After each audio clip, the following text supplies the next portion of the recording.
حضور میری تو ساری بہار آپ سے ہے۔ لوگ کہتے ہیں کہ الو آ گیا، اور جہاں الو ہوتا ہے وہاں اجاڑ ہوتا ہے۔ یہ بربادی کی علامت ہے، الو استعارہ بنا لیا بربادی کا، اور یہ ہمارا خود ساختہ ایک تصور ہے کہ جس جگہ پہ الو بولیں، الو بیٹھیں تو وہاں بربادی آ جاتی ہے۔ عجیب فلسفہ گھڑ لیا، الو کے بولنے سے بربادی کیسے آئے گی؟ اور اندر کا نفس الو بن گیا تو پھر بربادی آئے گی۔ اس کو دیکھو کہ وہ خراب تو نہیں ہو گیا۔ میں کہتا ہوں ایک گھر میں صبح کا آغاز سجدوں سے ہوتا ہے، پھر سورہ یاسین کی تلاوت کی جاتی ہے، سارا دن گھر کے اندر محبت، چاشنی اور پیار سے افراد خانہ کا وقت گزرتا ہے۔ کمائی کر کے لانے والا گھر کا کفیل رزق حلال لا کے اپنے بچوں کو کھلاتا ہے، نظر کی پاکیزگی اور خیالوں کی طہارت کا سامان ہوتا ہے۔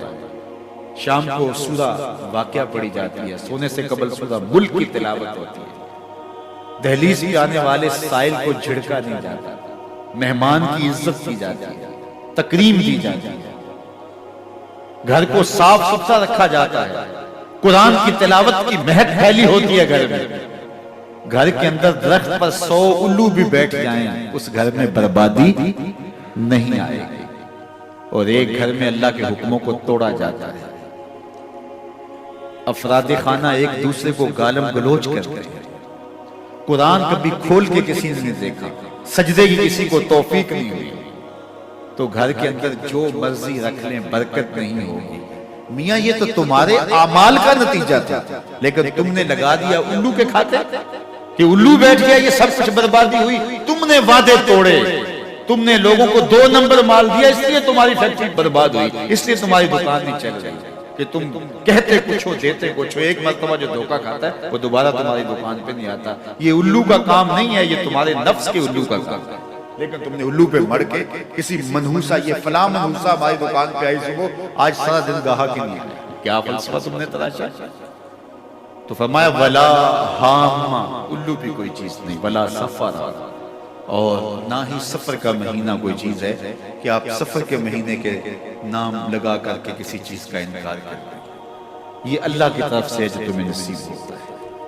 وَإِن يَمْسَسْكَ اللَّهُ بِضُرٍّ فَلَا كَاشِفَ لَهُ إِلَّا هُوَ، اللہ تعالیٰ تمہیں کوئی نقصان پہنچانا چاہے تو کوئی اس نقصان کو دور نہیں کر سکتا سوائے اللہ۔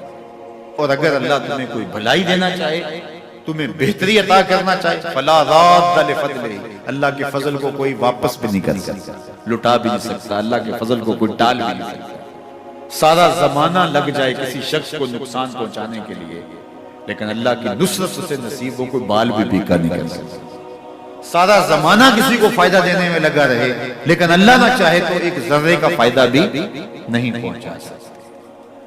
ایسا ہوتا ہے نا کہ مریض بہت دولت مند ہے اور اعلیٰ سے اعلیٰ علاج گاہ میں اس کو پہنچا دیا گیا، ہر وقت 5-6 ڈاکٹر اوپر کھڑے ہیں، ایک ایک سانس کو کنٹرول کرنے کی کوشش کرتے ہیں، کئی مشینوں کے اندر ایک ایک چیز کا ہر وقت ٹیسٹ ہو رہا ہے، لیکن موت آئی تو سارے ڈاکٹر ایک سانس کی بھیک بھی نہیں دے سکتے۔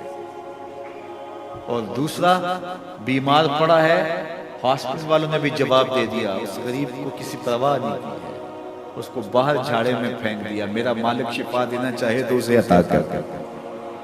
شفا اللہ کے پاس ہے، موت اللہ کے پاس ہے، زندگی اللہ کے پاس ہے، خیر اللہ کے پاس ہے، وہ جس کو جو چاہے عطا کرے۔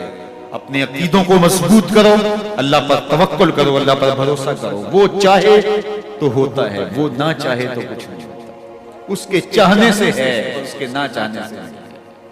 اس لیے اس کے چاہنے سے خیر ملتی ہے، اس کو خیر چاہے تو خیر ملتی ہے، اور اگر وہ کسی کی خیر نہ چاہے تو سارا زمانہ بھی لگ جائے تو خیر نہیں۔